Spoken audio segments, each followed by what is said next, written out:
The Marvel Cinematic Universe is not just a collection of superhero movies. It is one of the most ambitious entertainment experiments ever attempted, a shared universe where separate stories, characters, objects, conflicts, and consequences all connect across films, television shows, specials, shorts, comics, marketing campaigns, and theme park experiences. At its core, the MCU is built around characters from Marvel Comics, but its real innovation was treating each movie like both a complete adventure and a chapter in a much larger story. Instead of rebooting every hero in isolation, Marvel Studios invited audiences to follow an expanding world, where a line of dialogue in one film could matter years later, and a post-credit scene could change expectations for an entire franchise. The idea came from the structure of Marvel comic books themselves. In comics, Spider-Man, Iron Man, Captain America, Thor, the Hulk, and dozens of other characters can exist in the same fictional reality. They may have their own solo stories, but they can also cross paths, form teams, argue, fight, and respond to the same world-changing events. The MCU adapted that comic book logic for mainstream cinema. This mattered because superhero films before the MCU often lived inside separate continuities. A Batman film did not need to acknowledge Superman, and an X-Men story did not need to prepare the audience for another studio's hero. Marvel Studios changed the expectation by making connection part of the product. The modern MCU began with Iron Man in 2008.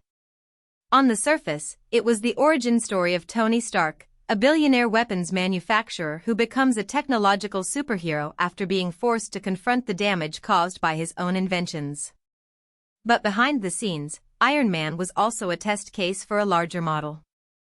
The film introduced a grounded but flexible tone, witty, character-driven, and futuristic without completely abandoning the real world. Then came the famous post-credit appearance by Nick Fury, who mentioned the Avengers Initiative. That short scene did not explain everything, but it signaled something huge: Tony Stark was not alone, and Marvel was planning a universe. Marvel Studios organized its releases into groups called phases. Phase 1 was the foundation, introducing key heroes and concepts before bringing them together. After Iron Man, the MCU expanded through films such as The Incredible Hulk, Thor, Captain America, The First Avenger, and Iron Man 2. Each movie added a new corner of the world: science experiments gone wrong, Norse mythology reframed as cosmic adventure, World War II heroism, secret agencies, and powerful artifacts. The payoff came in 2012 with The Avengers, when separate protagonists finally shared the same screen. That film proved the phase strategy could work commercially and dramatically. Audiences had not just watched a team-up, they had watched years of setup become a cinematic event. Phase 2 showed that the MCU could keep expanding after its first major crossover. Beginning with Iron Man 3 and ending with Ant-Man, this phase explored the aftermath of the Avengers while introducing stranger and broader material. Tony Stark dealt with trauma. Thor's world moved deeper into cosmic fantasy. Captain America, the Winter Soldier, transformed a patriotic superhero series into a conspiracy thriller and reshaped S.H.I.E.L.D. Guardians of the Galaxy took audiences far from Earth with a team of misfits, aliens, and space criminals. Ant-Man proved Marvel could build a smaller-scale heist comedy inside the same universe.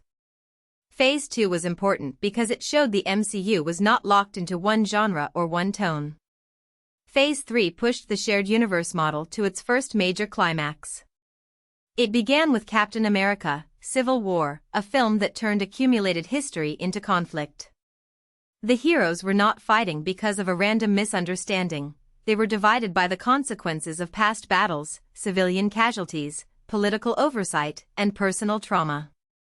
Phase 3 also introduced or elevated major characters including Black Panther, Doctor Strange, Captain Marvel, and Spider-Man in his MCU version.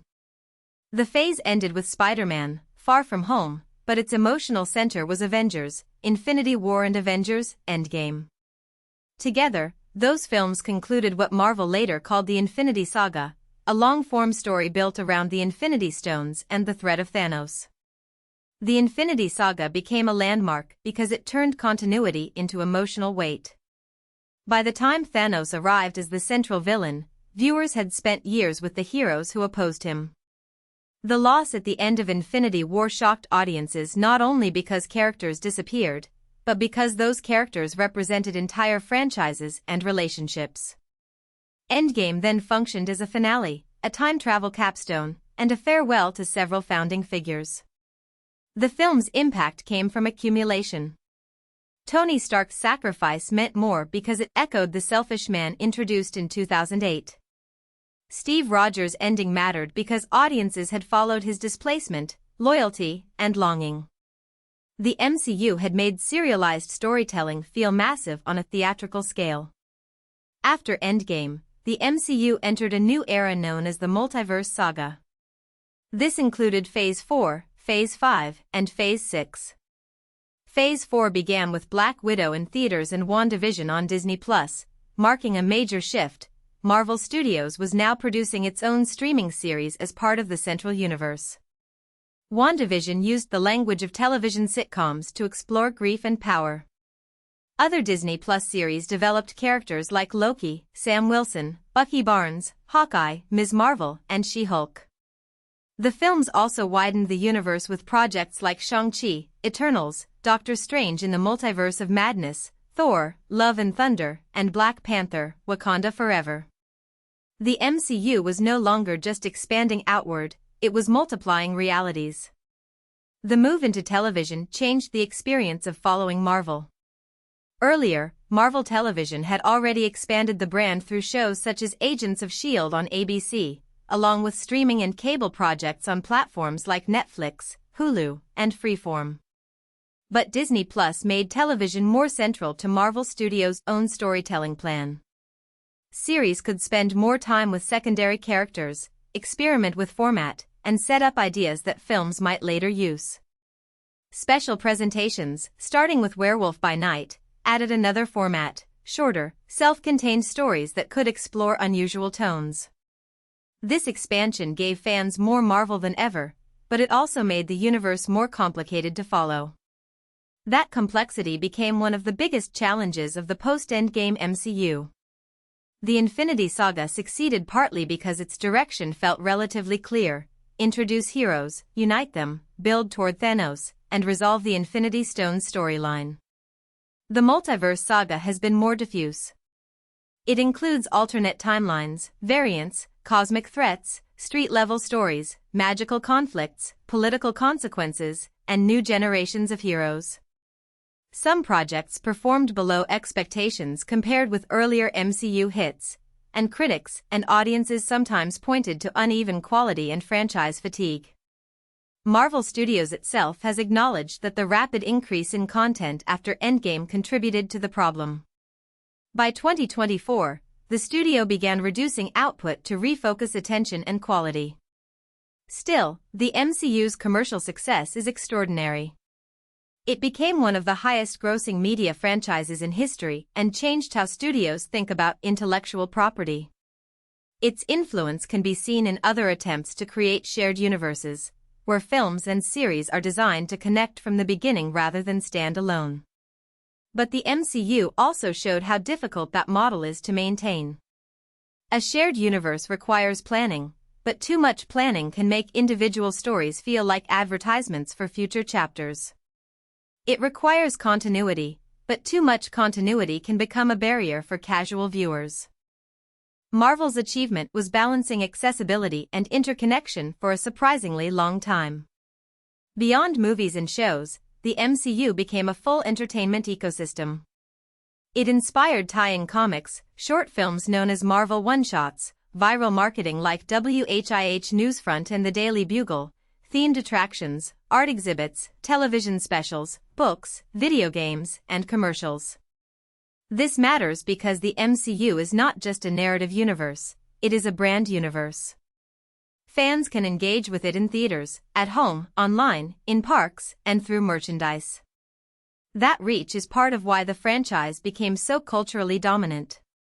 The MCU turned superhero storytelling into a shared global conversation, where casting announcements, trailers, cameos, and post-credit scenes became events in themselves.